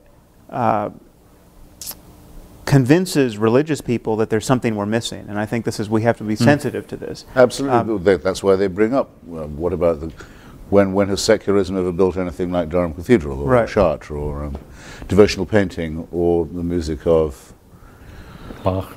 But I think we have answers to that. I think we have answers to that. I mean, and you provide a very good answer to that. If there was secular patronage of the arts at that point, then, you know, one, we can't know that Michelangelo was actually a believer, because the consequences of professing your unbelief in that case was death. But two, if we had a secular organization to commission Michelangelo, you know, we would have all that secular artwork. Though, I didn't actually say that the corollary held. Which? I think it's true we can't know with devotional painting and sculpture and architecture that the patronage didn't have a lot to do with it. But I can't hear myself saying, if only you had a secular painter, you've done just as good work. Oh, no, I think I'm fusing you and Richard there. I think I can't, I don't know why, and I'm quite happy to find that I don't know why. I can't quite hear myself saying that Michelangelo, if he'd been commissioned to do the ceiling of a museum of science, wouldn't have produced something just as wonderful. In some way, I'm reluctant to affirm that, yes. I find it very, very easy to believe that. That could be a difference between us. I mean, with devotional poetry, where I do think, I don't know very much about painting or architecture or music, but, and some devotional architecture, like, say, St. Peter's, you know, it couldn't be done. I don't like any way. And knowing that it was built by a special sale of indulgences doesn't help either. With devotional poetry, like that of, say, John Donne or George Herbert, I find it very hard to imagine that it's faked or done for a patron. I mean, yes, I think that's fair enough. It would be very improbable people would write poetry but like could that it be done in the to spirit please of anyone?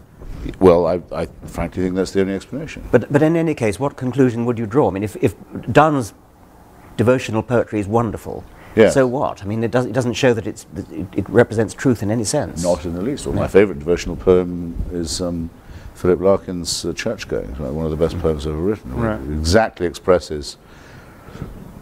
I wish I had it here. Well, actually, I do have it here. If you like, I can read it. But I wouldn't trust anyone who believed any more or any less than Larkin does when he goes to a wayside Gothic church in the English countryside. Who felt, I don't say believed, I shouldn't say believed, who felt any more than he does. He's an atheist.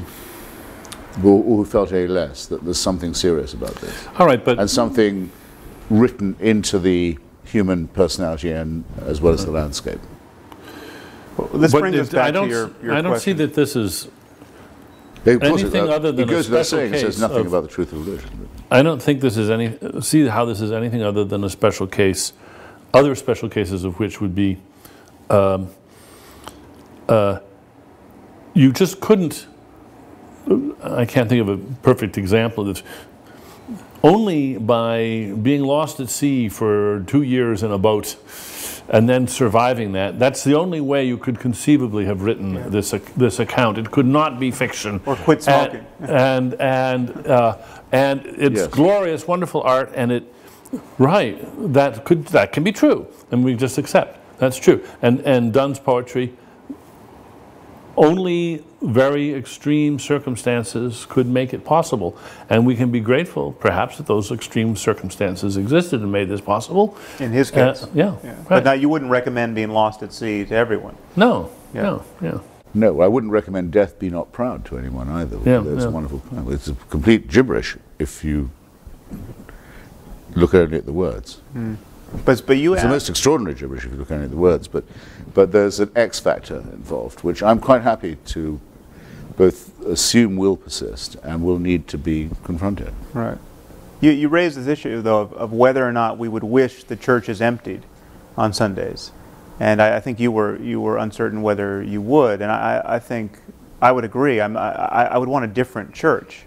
I would want a different ritual motivated by different ideas. But I think there's a place for the sacred in our lives, but under some construal that doesn't presuppose any bullshit. But I think there's a usefulness to seeking profundity as a matter of our attention. Sure. And our neglect of this area, I think, as atheists, at times makes even our craziest opponents seem wiser than we are. And I mean, you take someone like Sayyid Qutb, who's as crazy as it gets. I mean, Osama bin Laden's favorite philosopher, but he came out to Greeley, Colorado, I think it was around 1950, Yes. and spent a year in America, and noticed that all his American hosts were spending all their time gossiping about movie stars and trimming their hedges and coveting each other's automobiles, and he came to believe that America was or the West was so trivial in its preoccupations and so materialistic that it had to be destroyed. Now, this shouldn't be construed as giving any credence to his worldview, but he has a point. There is something trivial and horrible Yes. about the day-to-day fascinations of most of us and most people most of the time. There's a difference between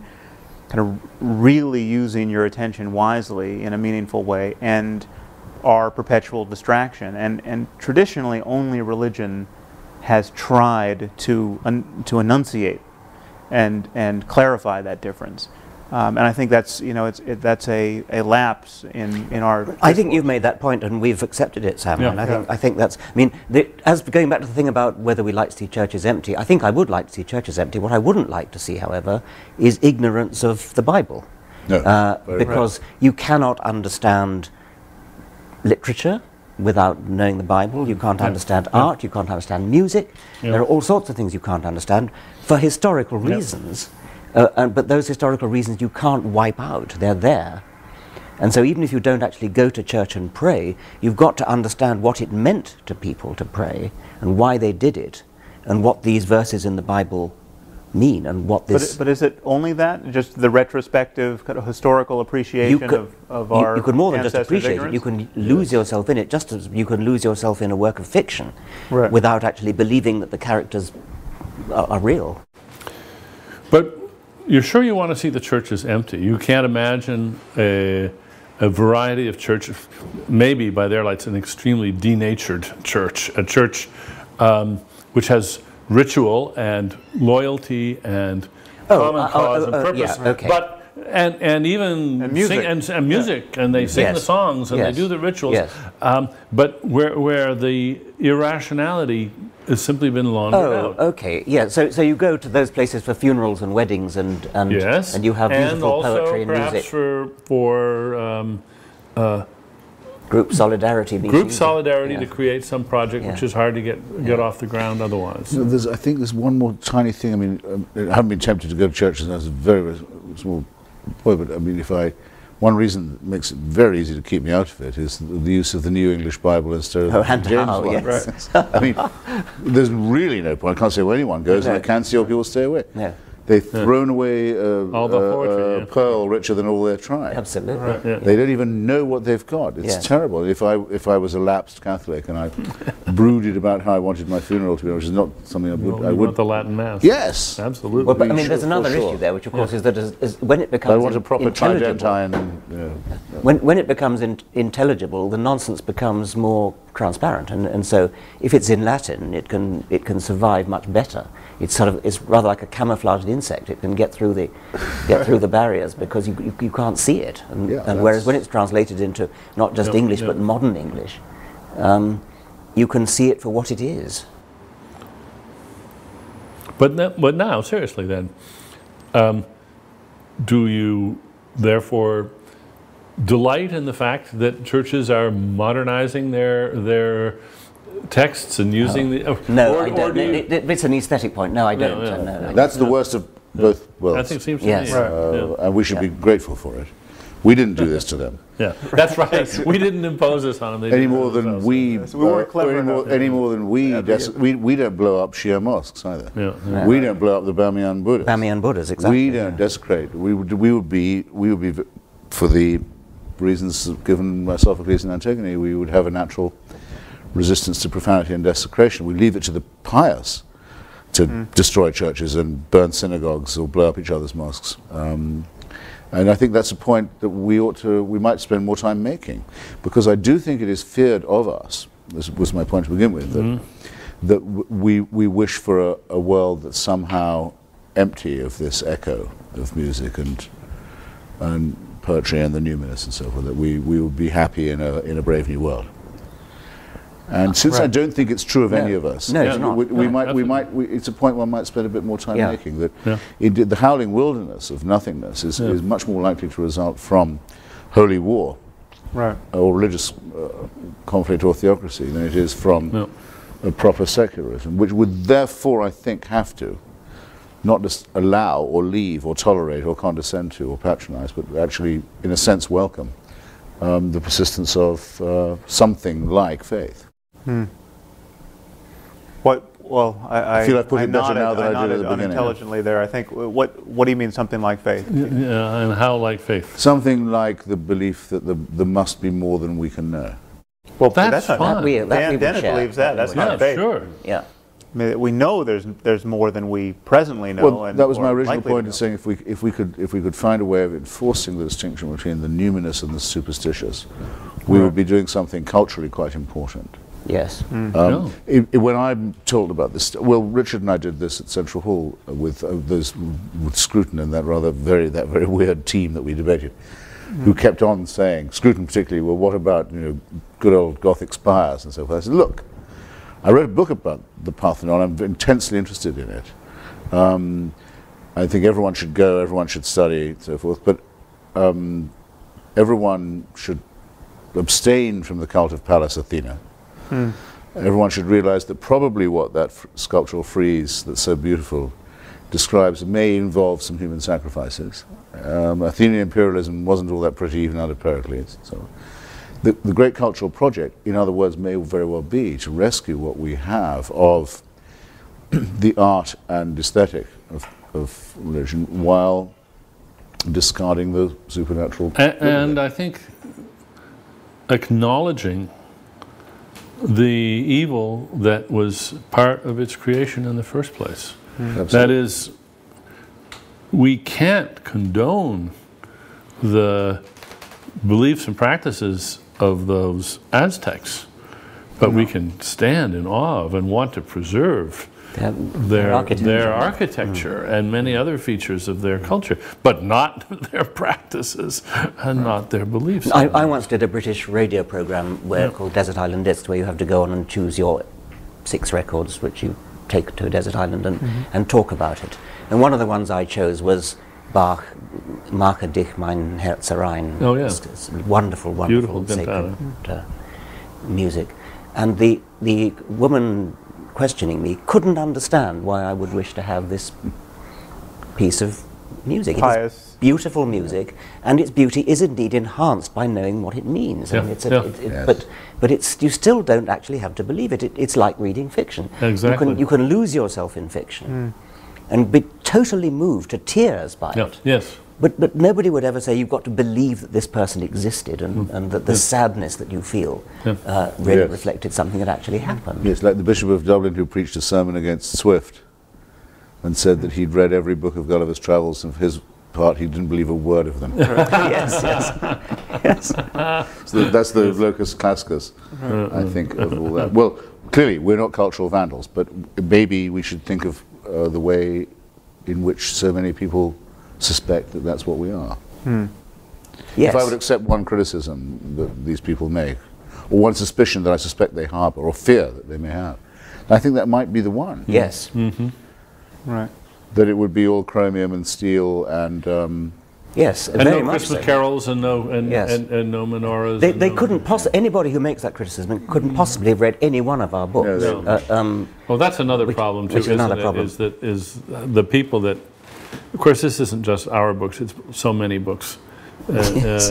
People don't read them; they just read the reviews and then they decide that's what the book. we're about to have the Christmas wars again, of course, and this being the last day of September, yeah, you can feel it all coming on. But I always, whenever it comes up, when I go on any of these shows to discuss, I say it was Oliver Cromwell who cut down the Christmas trees and forbade. It was the Puritan Protestants, the ancestors of the American fundamentalists, who it's the Bamian Christmas Buddhas would be again. blasphemy. Yeah. Yes. Do at least respect your own traditions, because I do. Yes. I think Yes. Cromwell was a great man in many other ways as well. Right.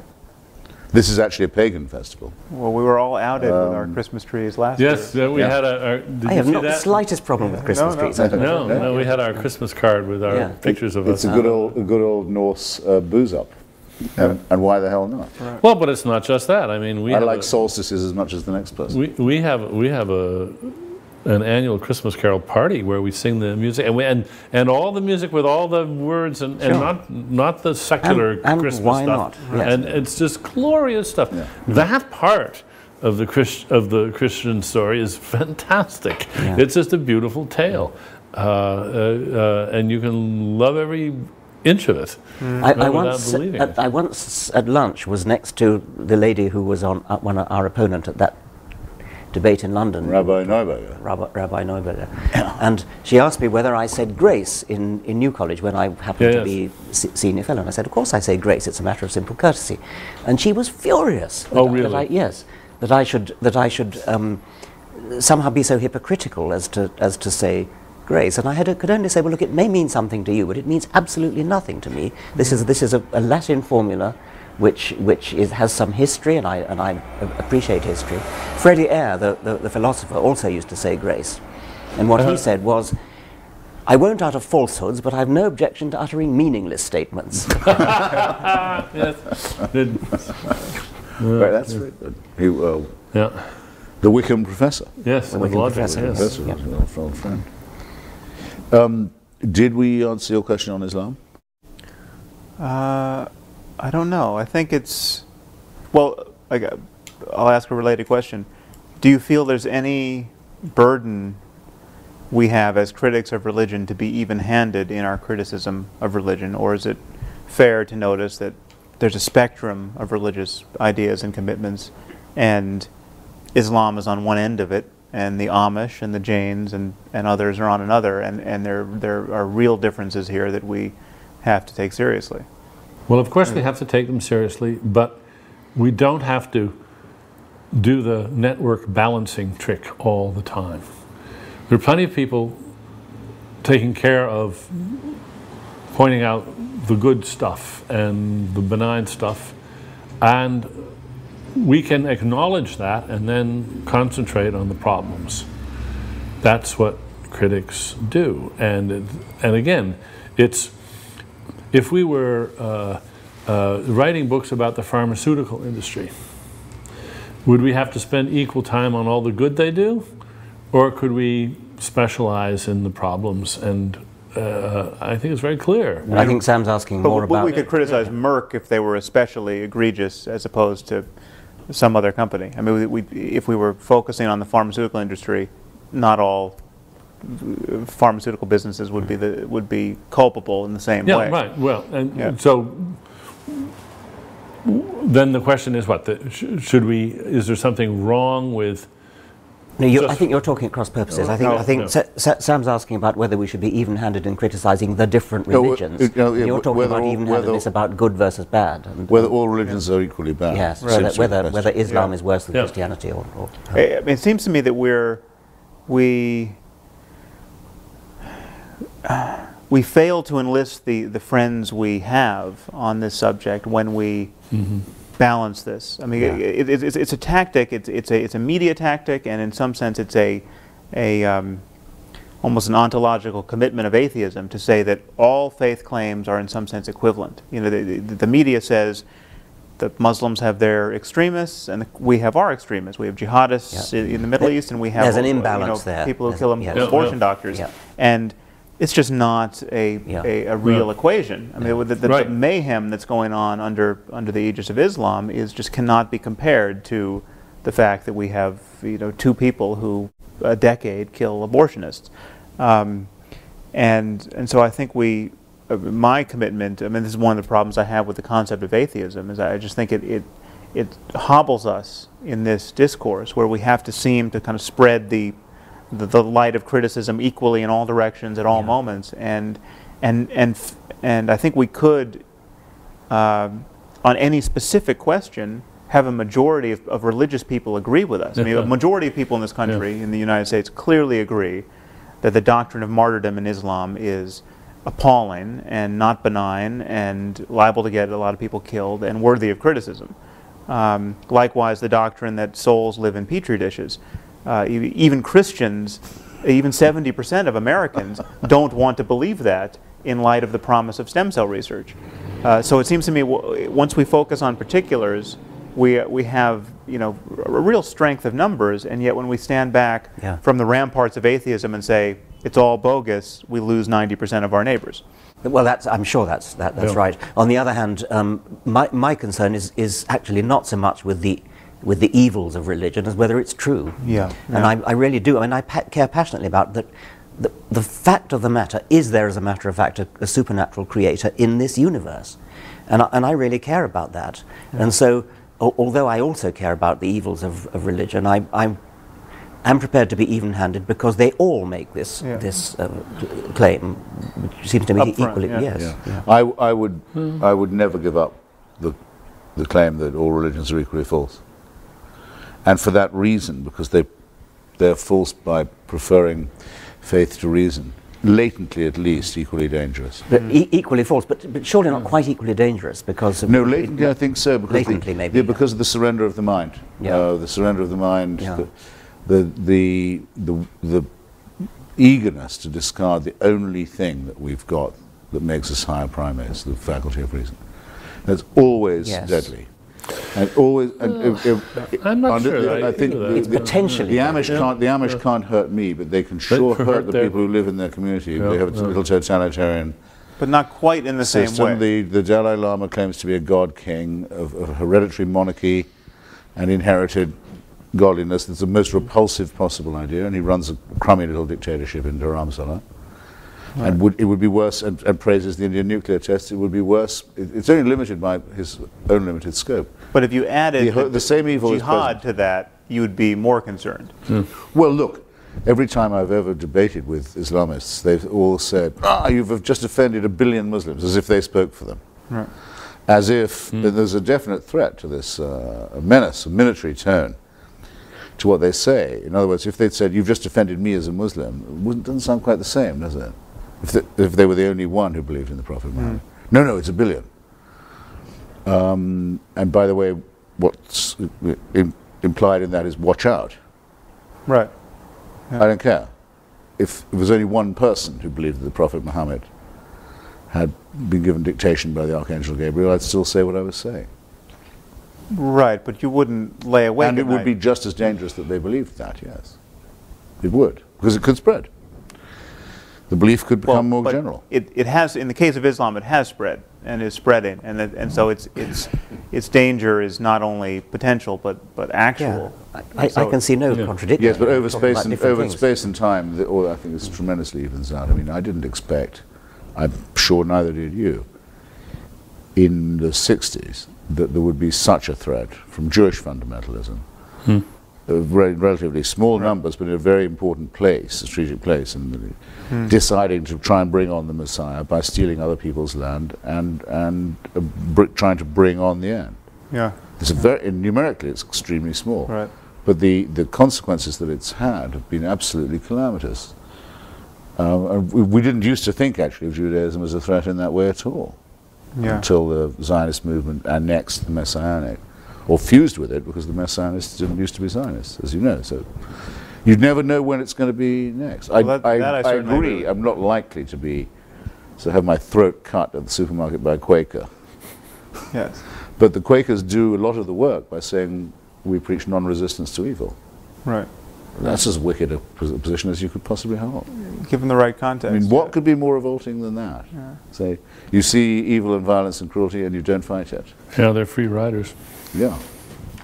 Okay. Read Franklin on what the Quakers were like at the crucial moment in Philadelphia when there had to be a battle over freedom, and see why people despised them. I would have then said that Quakerism was actually quite a serious danger to the United States. So it's a matter of space and time. But no, they're all equally rotten, false, dishonest, corrupt, humorless, and dangerous. It's true. I mean, there's one point you make here that I think we should say a little more about, is that you almost can never quite anticipate the danger of unreason. I mean, when your mode of interacting with others and the universe is to affirm truths you're in no position to affirm, the liabilities of that are potentially infinite. I mean, you just don't know. So to take a case that I raised a moment ago, stem cell research, you don't know going in that the idea that the soul enters the zygote at the moment of conception is a terrible idea. I mean, it seems a totally benign idea until you invent something like stem cell research, where it stands in the way of incredibly promising, life-saving research. And so there's something about dogmatism which you can almost never foresee how many lives it's going to cost, because its conflict with reality just erupts. Well, that's why I think of the moment where everything went wrong is the moment when the Jewish Hellenists were defeated by the Jewish Messianists, the celebration now benignly known as Hanukkah, so as it can not clash with Christmas. That's where the human race took its worst turn. There's a few people, but they re-established the animal sacrifices, the circumcision, and the cult of Yahweh over Hellenism and philosophy, and Christianity is a plagiarism of that. Christianity would never have happened, and nor would Islam. Right. No doubt there would have been other crazed cults and so forth, but there might have been a chance to not destroy Hellenistic civilization. Well, it's not a matter of numbers. It's a matter of, if I may say so, memes and infections, which can spread very fast. Of course, I would have certainly said in the 1930s that the Catholic Church was the most deadly organization because of its alliance with fascism, which was explicit and open and sordid. Much the most dangerous church, but I would not now say that the Pope is the most dangerous of the religious authorities. It's no question that Islam is the most dangerous religion, and partly because it doesn't have a papacy that can tell it to stop something and make an edict saying control. By all means, yes. But I would still have to say that Judaism is the root of the problem. Although it's only the root of the problem in light of the Muslim fixation on that land. If the Muslims didn't care about Palestine, we could have the settlers trying to usher in the Messiah all they want. There'd be no issue. It's only the conflict of claims on that real estate. This is just to say that well, both sides both sides are at fault, but the only reason why 200,000 settlers could potentially precipitate a global conflict is because there are 1 billion people who really care whether those settlers tear down the Al-Aqsa Mosque. Which it's their dream to do. Yeah. Because they have the belief that one part of the globe is holier than another. Right. than which no belief could be more insane or irrational or indecent. And so just a few of them holding that view and having the power to make it real is enough to risk a civilizational conflict which civilization could lose. I mean, I think we'll be very lucky if we get through this conflict without a nuclear exchange. Actually, I think that's a very good topic. What are our most grandiose hopes and fears here? I mean, what do you think reasonably could be accomplished in the lifetime of our children? What do you think the stakes actually are? And how would you get there? Yeah, I mean, is there something we can engineer apart from just mere criticism? I mean, are there like practical steps? I mean, what with $1 billion could we do to affect some significant change of ideas? Is there any practical? I feel myself on the losing side politically and on the winning side intellectually. I mean, that's just you don't see anything to do. In the current zeitgeist, I don't think we would be accused of undue conceit if we said of ourselves, or didn't mind it being said of us, that we've been opening and carrying forward and largely winning an argument that's been neglected for too long. And that certainly in the United States and Britain at this moment, that's true, it seems to me. But in global terms, I think we're absolutely in a tiny, dwindling minority that's going to be defeated by the forces of theocracy. Which will probably you're betting against us. No, I think they're going to end up by destroying civilization. I've long thought so. Well, of course, you may be right, but not without a struggle. because it can be a single catastrophe. Because that's my big disagreement with Professor Dawkins, is that I think it's us plus the 82nd Airborne and the 101st who are the real fighters for secularism at the moment, the ones who are really fighting the main enemy. So in what sense do you disagree on that? And I think probably among secularists that must be considered the most eccentric position you could possibly hold. That's a tooth fairy belief among most people. That I believe it to be an absolute fact.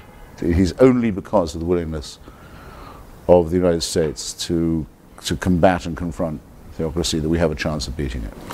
Our arguments are absolutely of no relevance in that respect. No, you may have many more takers, although not on the territory of Iraq. I mean, it may be that we need the 82nd Airborne to fight a different war in a different place for the same purpose, for the stated purpose. Voila, by all means, there are reservations to be expressed by me, which I'll happily give you. But in principle, I think it's a very important recognition. Unfortunately, we're running out of time. And possibly tape. I think we've had a wonderful discussion. Yeah, great. And thank you. Got a lot to think about. Very much. Yeah.